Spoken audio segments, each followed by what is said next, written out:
there's a lack of physical foundations in their formative stage. So both the player being trained today and the player who is already trained are players who are often very capable with good levels of endurance, good levels of power, good levels of strength, fast, but also with a very high risk of injury. And that's a bit of what's happening in professional football today. I was looking at the moment. At the moment, this isn't doing anything for me. Mobility isn't. But in the long run, over the years, now that I'm still playing in Spain, it has helped me a lot in terms of how my whole body works, how I run. It's like invisible work, but in the long run, it helps a lot, right? On one hand, before being a footballer, you have to be an athlete. But of course, you have to be an athlete who responds to the demands of football. To be able to understand this, to be able to perform this well, you not only have to have technical skills, obviously, but physically, the better the player is, the better prepared the player is, I repeat, at each age, in what corresponds to them, the better and easier they will do or understand or comprehend or perform those fundamentals that make the difference.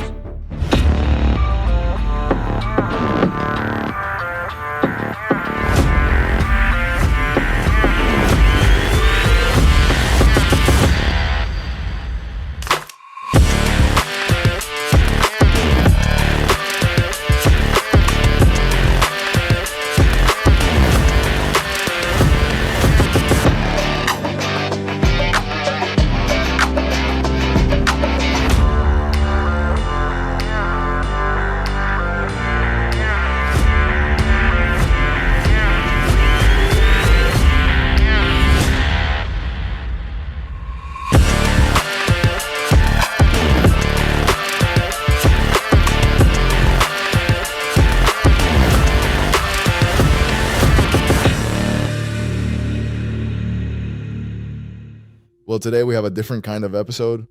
Thanks, Danny, for being here. Thank you, guys. One of the questions we get a lot from parents and players is what they should be doing physically. Because many watch YouTube videos or do gym exercises without any football context, but really many don't know how to train physically. And, well, you founded Ace Performance. You've worked with so many players, both men and women. And now you're with us too, at Best Version 1, covering the entire physical preparation side. And we want to, in this episode, talk a bit about this. But before we get into details, I want to know what Ace Performance is, who you are, Danny, and how you started working with pro players. Well, that's a great question, Nico, because how I started working with professional players is a bit of a strange story. Actually, I was in the world of tennis, okay? And in the tennis world, the player is surrounded by a team of professionals, right? There's a player-centric view of the athlete, where the player has around them, well, a physical trainer, a physiotherapist, a psychologist, a nutritionist, and a whole series of other professionals around them. And this 10 years ago didn't exist in football because all of this was covered by the professionals at the clubs and the players only worked within the clubs. Football has been growing both in terms of marketing and business, as well as on a physical level. The demands of football today are very different from the demands of football 10 years ago. And that model that I was reproducing, in which I was a participant, in the world of professional tennis, it started to be exported to the world of football, where one day an agent of football players contacted me and said, I have these professional football players who have these pains or these injuries or who want to improve their performance. And he got me involved in the improvement of those players. So that's when we exported that model. Actually, that model in team sports was perhaps already being implemented in the United States. In the NBA or the NFL, where the player does have that player-centric view and has that team around them, but also because the league model there is different. There's a very long preseason period where the player works closely with their personal team, really focusing on preparation and training. After that, there's a short season, but it's much more intense and demanding than what we have here in football. So the growing demand, the increase in demand of the physical demands of the game in European football, along with the need to solve problems both in terms of injuries and discomfort, as well as increasing performance to be marketable, to be able to go to another team, led professionals like me to emerge in the market. And now it's very difficult to find male or female players who don't work outside the club and who don't have a private team for themselves. So I started like that, and little by little I founded Ace Performance, which is my training and performance work center in Barcelona, where we have 4 pillars. We have psychology, nutrition, physical preparation, and physiotherapy to ensure these players reach their best version. That's great. That's great, Danny. I wanted to ask you, what mistakes do you constantly see in young players in their physical preparation? Well, the biggest mistake we find, and I'll tell you it's in young people, but it's also in players already professionally trained, is that there's a lack of physical fundamentals in their formative stage. So both the player being trained today and the player already trained are players who are often very capable. I mean, they have good levels of endurance, good levels of power, good levels of strength. They're fast, but that capacity isn't well grounded in a good base of fundamentals that wasn't worked on for one reason or another when they were developing. So we have players with the capacity to be very powerful, but also with a very high risk of injury. And that's a bit of what's happening in professional football today.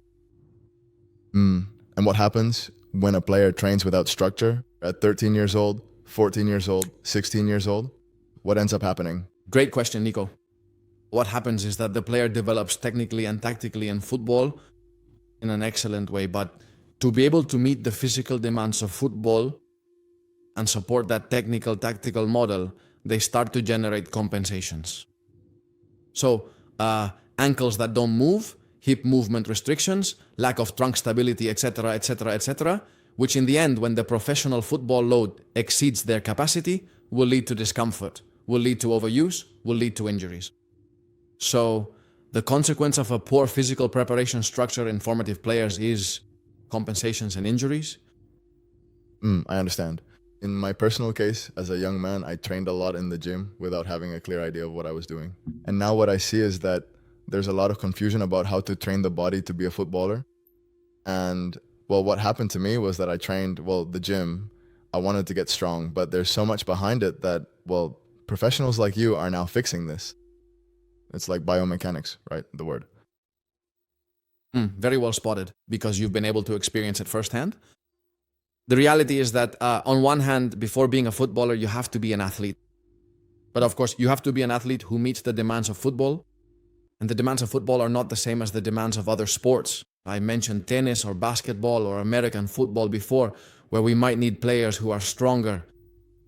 But in football, maybe they don't have to be quite as strong. So first of all, you have to be an athlete to meet the demands of today's modern football. That's the first thing. The second thing is that you have to know your body.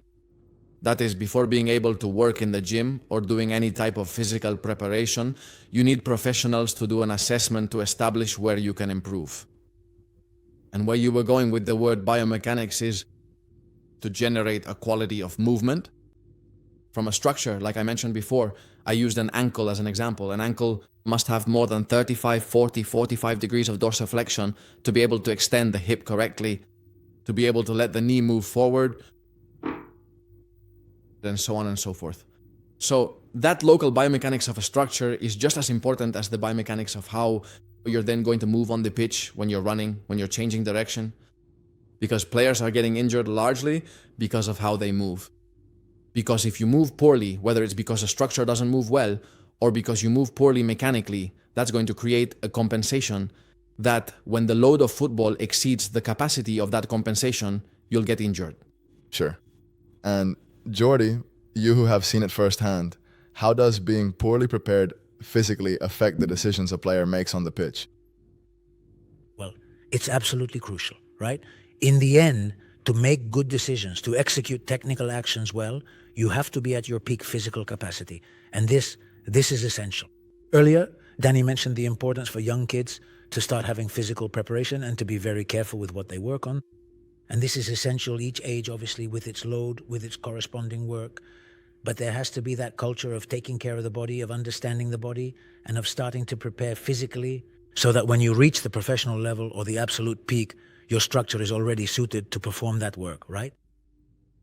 But it's very important that we talk about this, right? Because we always talk about football, we talk about concepts, we talk about whatever, which is very important, which we've said makes the difference. But obviously, to be able to understand this, to be able to perform this well, you not only have to have technical skills, obviously, but physically, the better the player is, the better prepared they are. I repeat, at each age and what corresponds to them, the better and easier it is. He'll do or understand or grasp or perform those fundamentals that make the difference. Sure. Well, we talk about it a lot, how everything complements each other. I mean, you can have all the football concepts, which we talk about a lot, that it's very important and makes the difference. But if you don't have good nutrition, you're well prepared physically, you have a good technical base, mentally you're well prepared. In the end, the player who makes it Man, is the one who masters all of these. without a doubt, this is fundamental. Well, look, I play football well. Technically, I'm good, but I can't move. That's the extreme case, right? In the end, it's great to understand it. It's very good. It's necessary to be technically good, obviously, but the physical aspect is absolutely decisive, especially in the evolution of modern football, where the physical side is increasingly important. And Danny, how is physical preparation actually structured at ACE Performance? Well, as I told you before, okay, the first thing is to do a good functional assessment, okay? So let me give you an example. When a player calls ACE, the things we ask for before they arrive, okay? It will obviously depend on their age and their level of development, but the first thing we'll ask for is videos of them playing to see how they move. The second thing we'll ask for is GPS data to see their performance level, the capacity they're showing right now, and to be able to establish a comparison that simply places them at a point against the worst case scenarios in professional football. Let me give you an example. Someone calls us someone who's a fullback, and I ask for all the GPS data to see what they're developing and be able to contrast it with the maximum demands of professional football with top-level data. And finally, if the player wears any kind of device that measures or tracks their health, like rings, bracelets, etc., well, I also ask for the data to see the level of stress and rest they're dealing with in their life, with the load they face from both football and everything surrounding football. That's before arriving.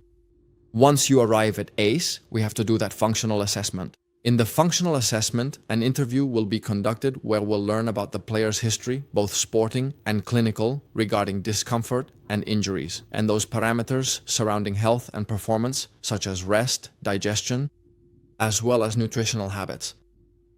Then we'll assess posture, which is how their body is distributed under the axial load of gravity after the years they've been playing the sport of football. Then we'll look at how they move, the basic movement patterns, and finally, we'll go joint by joint to see if mobility and stability are optimal. With that, we'll have a starting point to be able to begin working with that player. That's quite comprehensive, isn't it? A starting point to be able to begin working with someone. You have to take it very seriously when someone comes in. It's not just about showing up and getting tired at the gym, which is what you were talking about before. Like, I went to the gym to get strong, but I haven't improved on the field. It's about knowing how I can help you. Yeah. Well, I've been working with you in ACE Performance for many, many years now. I've seen it since almost the very beginning, right? And there's also been an evolution there, not just in the facility, but in how all the training sessions are structured. Incredible. But now I want to know what the fundamental pillars are that a player needs to be clear on if they want to play professionally. Okay? Look, the first thing is to understand. I'm going to make a quick point about something you were discussing earlier about the importance that physical preparation, nutrition, mental state can have when it comes to making technical, tactical decisions. And the way we see it is that a player's performance is like a house of cards. You know the typical castle you build with cards? Yeah. Where you stack triangles and put them on top. Yeah. Each of those cards is a performance item. One card could be nutrition, another card could be strength training, another card could be technical, tactical, small-sided games that are proposed from sports training. With all those cards, if you set it up, you have a pyramid. What happens if you take one out? Anyone. What happens if you take one out? Everything falls down, right? Everything falls down, okay? So, your performance collapses no matter which one you take out. If I take out a card, whichever one it is, can I put it back together? Yes, but it probably won't be such a large pyramid anymore. And there will probably be 3 or 4 cards that I won't be able to fit in because I'm missing that one. Therefore, performance is the result of the sum of all those factors. And the whole is greater than each of those things individually. And then you asked me what the pillars are, the important factors in performance for ACE performance. Understanding that this performance pyramid is all structured on certain foundations, the foundations are that the degrees of mobility and stability the body needs to have are optimal, because on top Of those foundational elements, we gradually build up the capacity, the strength, the endurance, and the speed that we are able to achieve. So that on top of all of that, each player's interpersonal skill can continue to develop and grow. So imagine someone who is very strong, who has great endurance, but their ankle, their hip, their back isn't moving well, isn't stable enough, isn't mobile enough. That player is no longer going to be able to perform at 100%, or they won't be able to make the best cognitive, technical, tactical decisions because there's something limiting them. Therefore, those are the three fundamental pillars, and it's a pyramid. We have to build each one of them on top of one that is larger. What makes ACE different from another generic fitness program, for example? The first thing, which I've mentioned before, is the assessment. It's that from an assessment, I can know what Nico's needs are, okay?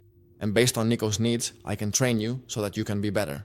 So, knowing the player 100% is what really... It's the key. It's the key.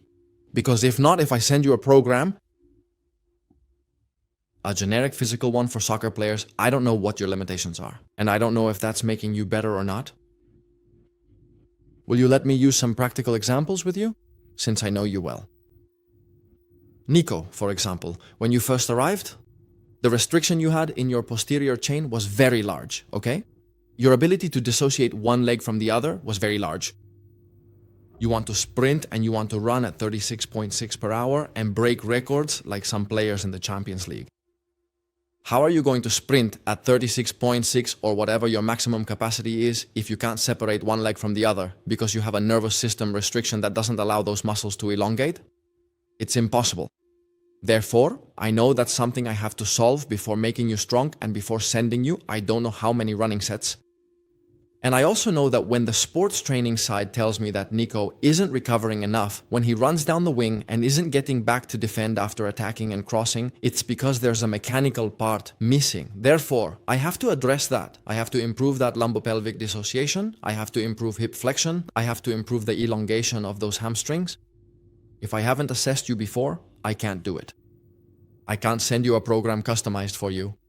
And so the process of you reaching your best version is failing. Sure. So, if I'm a player who doesn't know my body well, and for example, I watch TikTok videos on how to get faster, is it really helping, or do you not really know if it might be helping you or not? You don't know. As I told you in this particular case, and sorry for attacking you directly, but imagine you see a speed training program on YouTube. Sets, 4 weeks of focused speed, sets out on the field, including uphill sets, sled sets, and then sets with the ball. It's a spectacular program, but your limitation is that your posterior chain isn't elongating enough. Therefore, all that training might be bringing you closer to getting injured than to being faster. Do I make sense? You've made sense, yes. And Jordi, what difference do you see in a player who is well prepared physically versus one who isn't? We've explained it very well, Danny. In the end, everything is based on decision-making. Ultimately, at a higher level, that decision-making has to be faster. If you're not physically fit or have some structural limitation, or any problem that prevents you from being at 100% at the highest level with maximum demand, where speed is paramount, where decision-making has to be lightning fast, well, any minor problem you have at a higher level, it shows. So it's absolutely important so that once you've understood what we always talked about, the concepts, that you've understood the game, that you have that mental speed you've acquired through a series of methodological tasks, you must have the structural physical capacity. Physical, structural capacity at the highest level to perform them correctly. Your body, otherwise you might understand it well, you're very fast, but you can't execute it because the body doesn't work right. So it's a pillar, it's a fundamental part for a footballer. And I repeat, more and more in modern football, it's like this because it's getting faster, basically. It's faster, so you have to be at a better physical level for that demand. So it's absolutely decisive, I believe. Hey, if you're enjoying this episode and want to keep improving as a footballer, click the link in the description for more information on Best Version 1, our complete footballer development platform and community. But this, I ask both of you, is this visible?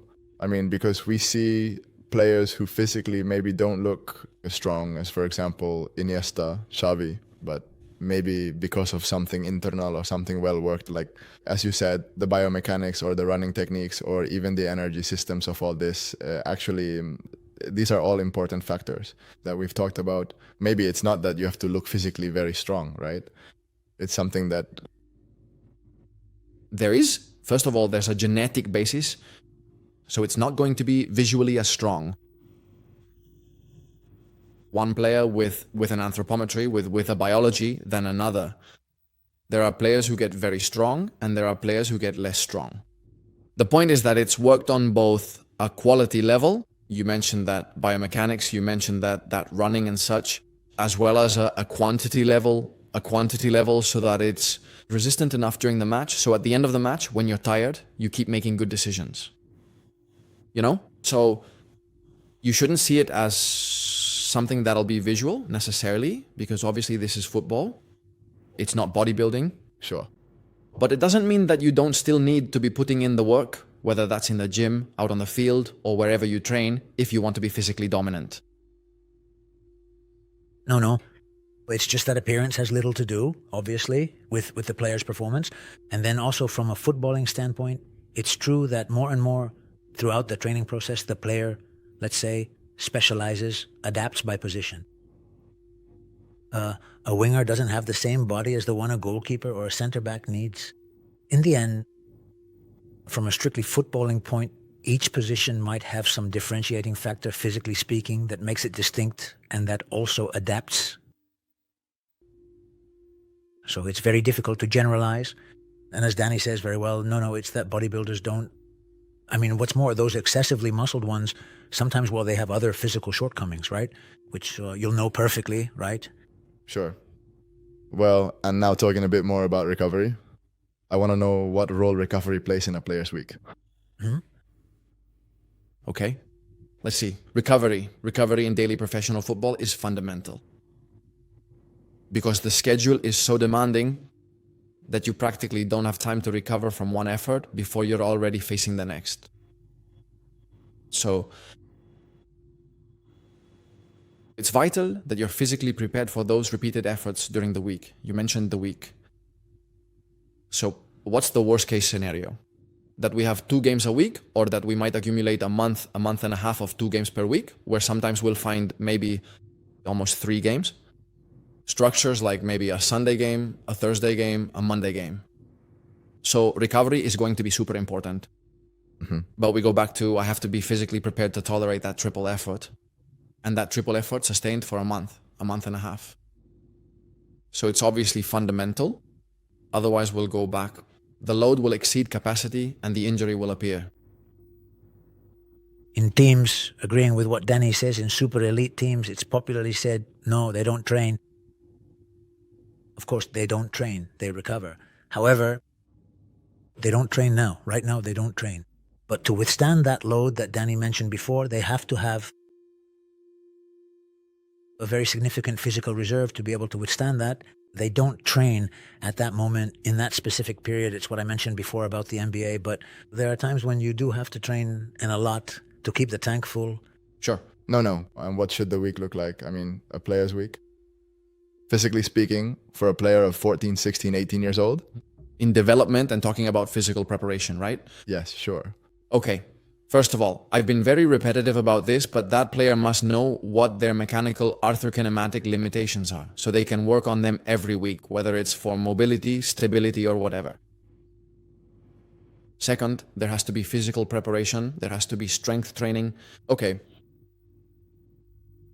To prepare them for those game demands. And finally, there has to be metabolic pathway training, energy pathway training as well, to resist the game's demands and be able to recover from high-intensity interval efforts with better capacity, with more performance.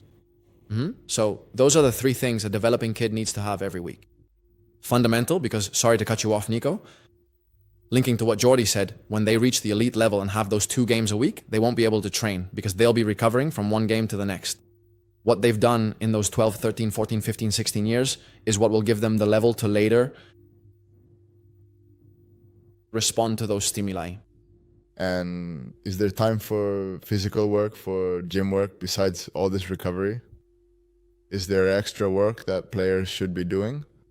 Young ones who maybe don't have the load of 2 games, maybe they have 1 game a week since they're in training, but they want to maintain that. That's a very good question. Of course, there's time to do it in a long week, okay? And the most important thing to understand is that there are levels of adaptation. That is, for a player who today isn't very physically prepared, giving them a heavy general physical workload will probably be very draining for them and they might not be able to tolerate it. But if that player is already physically prepared, when you give them that load, that player is capable of doing, for example, 2 strength sessions a week, plus an energy pathway session, plus complementary work, which isn't a heavy load, during a game week without any kind of problem. So the idea is to raise the player's level of adaptation so that they're able to tolerate this. Did I explain myself with that, Nico? Yes, yes. So in the end, you'll have to start at the player's current level, but you have to start. Because the player who starts from 0 might only tolerate 1 unit of load, maybe only 1 strength session a week. But the player who's been doing it for 4 years is tolerating 2 strength sessions a week. And those weekly strength sessions aren't just preparing them for the game, but they're also helping them recover from the game. Right, yeah, right. So you have to raise that level of adaptation for the player. I see. And what's the link between early injuries and a lack of physical structure? A completely direct relationship. That is, early injuries in soccer players at a young age. The first factor is high specialization. I start playing a lot of soccer. I'm not physically prepared for that level of soccer. In other words, I begin to physically play soccer, and the soccer load gradually keeps increasing, whether through more training, more games, or more demand from those training sessions and games. My body isn't physically prepared for it. Therefore, I incur overuse, and overuse leads to injury. And Jordi, is this a problem you've seen in players who, for example, don't manage their physical prep well and maybe their career is shortened because of it? Yes. Yes, because it's what we were saying before. Then, as Danny very well said, there's the genetic aspect. Every player has their level, every player will have their limit, right? So that's this. Now, within those possibilities of this range, you have to try to have them take on the maximum load possible. I repeat, considering age, loads, everything else. But it's absolutely crucial that they have, well, what we were talking about before, that they keep building up, that they assimilate concepts so that they can handle the demands of competition that will gradually grow. This is essential, so there will be players who will handle it and others who won't. In the developmental stage, they won't, and they won't reach that minimum required for competition, but that's just how it is. Sure. And well, you said that there's more and more demand for this. Maybe just a few years ago, the whole issue of physical preparation really wasn't considered all that important. Well, back in the day, I don't know. Things were different, but now it's much more significant and people pay a lot more attention to it. I would say that right now, at this moment in time, it's absolutely essential. Really, truly fundamental. For 2 reasons. First, the increase in the pace of the game. If you look at the statistics of the top 5 major European leagues over the last 10 years and see how top speed has increased, how the kilometers covered have increased, the meters covered at high intensity, you're going to see a growing trend in all the leagues, not just the ones that are physically more dominant. Mm-hmm. That's the first thing. And second, the increase in the competition. Every day there are more kids. Every day there are more players who want to reach that top level. And in the end, little by little, there's a natural selection where those who are strongest must make it, both because they haven't been injured and they arrive, their careers haven't been cut short, and because they're available for the coach to play. Sure. It's just that it's essential. We've talked many times always about speed. Sometimes not physical, sometimes we talk about mental speed. But it has to go in accordance with that to execute very quickly. Mentally, you have to be very well equipped physically. Sure. And also, as you very well say, the demand is greater every time. Every time there's more pace in the matches, more speed in general, more demands. And it's true. Everyone is much more prepared. Everyone from a technological point of view knows what they're doing. The competition is brutal. Therefore, the physical aspect to be able to properly develop all these football concepts and such is absolutely decisive. And the one who gets tired faster physically, mentally too? Man, of course. They get tired. Choice. And they understand less and execute worse. It's very important. Yeah. Well, Danny, how should or when should a player start taking their physical preparation seriously? Day one, as soon as they start playing football. I mean, a football player, before being a football player, is an athlete, or at least they should be an athlete. It doesn't mean you have to become an athlete first and then start playing football, but it's something that has to go hand in hand. So if all those football players who, when they were kids and started playing football, had started working on strength, on energy pathways, on their mobility, their stability, their fundamentals, well, those players wouldn't just be physically more dominant, but also have longer careers. And what's the difference, or what do you mean when you distinguish between an athlete and a football player? What is the difference? Oof, good question. The truth is, I mean, a football player has a human body, just like any other athlete does, and the human body across all sports actually shares about 85% of its physical performance. So, regardless of the sport, most of the physical abilities are very similar. Running, jumping, striking, changing direction, wrestling, these are all important aspects of the game. So, you really have to prepare yourself both physically and mentally off the football pitch in order to perform at your very best when you are actually on the football pitch. It is not just about what you do during the match, but also about the work you put in beforehand. So here's an interesting little anecdote that I think really illustrates this point. At the England national team's training facilities, specifically in the gym area, there is a very large, prominent sign displayed on the wall that says, "This sign is hard to miss, and it really stands out to anyone who enters the gym." Is what you do outside the pitch what makes you ready for the pitch? Is what you do off the pitch that prepares you for the pitch? In a way, reminding the player that they have to prepare for that pitch. Jordi and I always say that a footballer isn't just a footballer on the pitch, but they have to be a footballer 24 hours a day. Exactly. That's a paradigm that's also changing. Before, a football player was only a football player for 2 hours a day when they went to training. But the reality is that to reach the elite level today, it's not just the 2 hours you spend with the coach, the club, or the team, it's what you do during the other 22. Because not only have the demands increased, as we've often said, but every player is doing it now. Therefore, you have to reach your best version. It's the bare minimum, right? If all the players, there's so much competition, everyone's doing it, it's non-negotiable. You won't stand a chance in professional football if you don't reach your best version. Of course, in every aspect. And to reach your best version, it's going to be a 24-hour job. Sure. Is this the same? This is perfectly, I think we mentioned it once, applicable to what coaches are, right? Years ago, quite a few years ago, people had this image. The coach arrives at training, trains for an hour and a half, and then goes home. For many years now, obviously, that hasn't been the case. It's 24 hours. You know, it's about group management with your staff, your assistants, and physical trainers. With coaches from the different sections, you analyze data, watch matches, and prepare reports. That romantic idea that the coach goes, trains for an hour and a half, and then goes home, that hasn't existed for many years now. Sure thing. Why? Because the demand and the competitiveness are at their absolute peak. Right, no, totally. So this requires effort, work, and it's 24 hours a day that you're on top of it. You're at home watching TV. You're turning things over to see how training went. You're analyzing and thinking about who will play Sunday. This has changed a lot because of the demand we mentioned before, right? Sure, no. And what are the 3 absolutely non-negotiable things that a player should make sure to do every single week, physically speaking?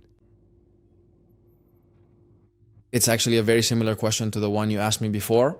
And as we discussed previously, we said, I want to take it in a more specific direction. If a player, say, 14 years old, watching this and wants to start now, doesn't know where to start, but maybe hasn't done the assessment, which is the basic thing to do, but wants to start. Yeah.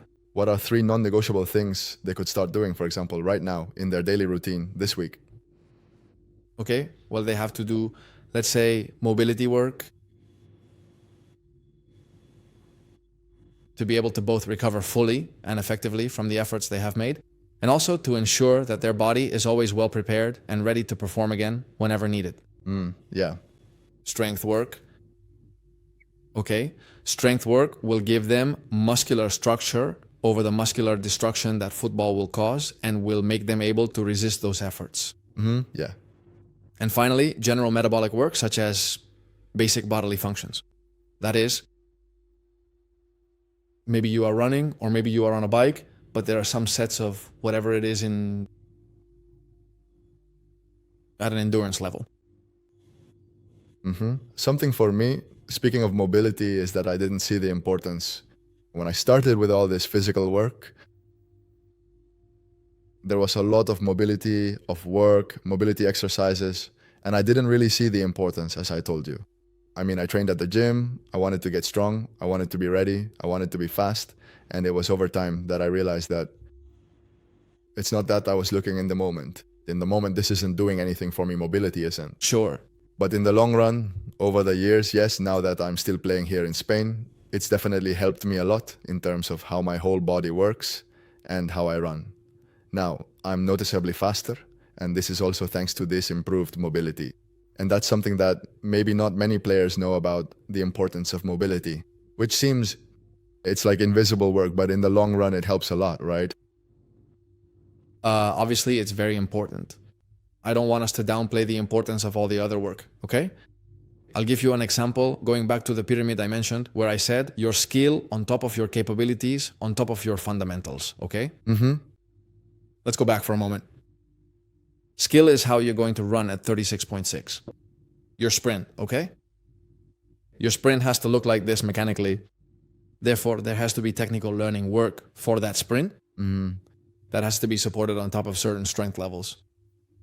If you want to run at 36.6, your hamstrings will exert a force of 9 times, up to 9 times your body weight in each step. Therefore, you need strength training to withstand that. Okay. And besides, you need speed and endurance sets to be able to do that many times.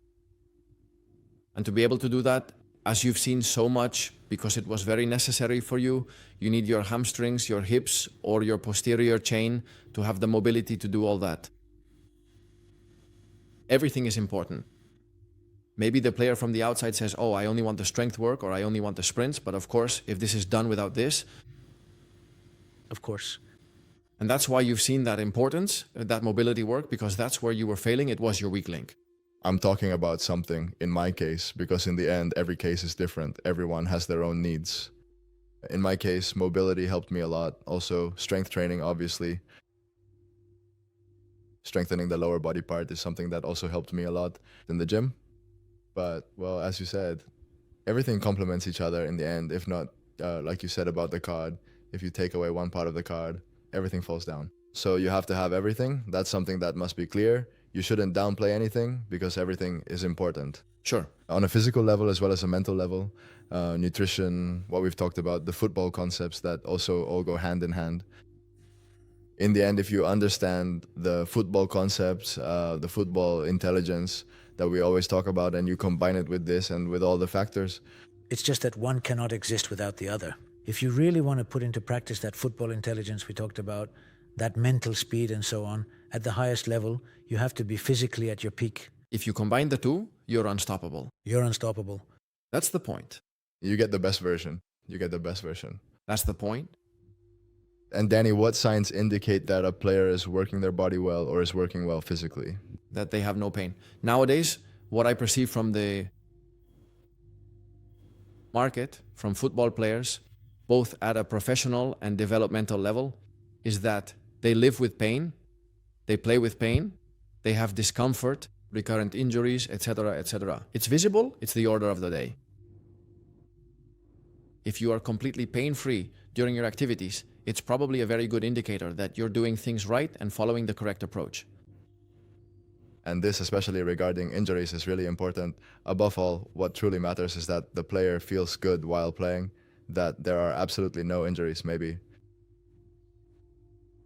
Injury, very rarely do you have an injury, and before you didn't have injury scenarios or your body warning you. You know? So that's what's normal. What we always hear is, no, it's just that I started to feel tight. We stayed after training to practice free kicks and my rectus started to tighten up.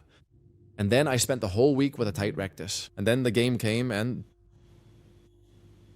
of course, I mean, you kept feeding it, right? And then what's normal many times is I meet a player and the player tells me, no, it's just that I always suffer from adductor problems. Every season I have periods where I have pain in the pubic area. Or it's just that in my career, I've torn my soleus 3 times, just to say something. Your body is telling you something there isn't right, something isn't working. And this is reversible, right? This can be changed. This can be... You probably have the opportunity to prepare more thoroughly and in a better way, so that your body doesn't send you these signals and you don't end up getting injured. So if you have one piece of advice for a parent or a player about everything we've talked about regarding physical preparation, what would it be? Let's see. My most professional and honest advice would be find a professional in your area who can work with you / with your son to protect him from those injuries and to develop him physically. That would be my most professional and honest advice. Thanks for that advice, Danny. Well, Jordi, Danny, thanks for this episode.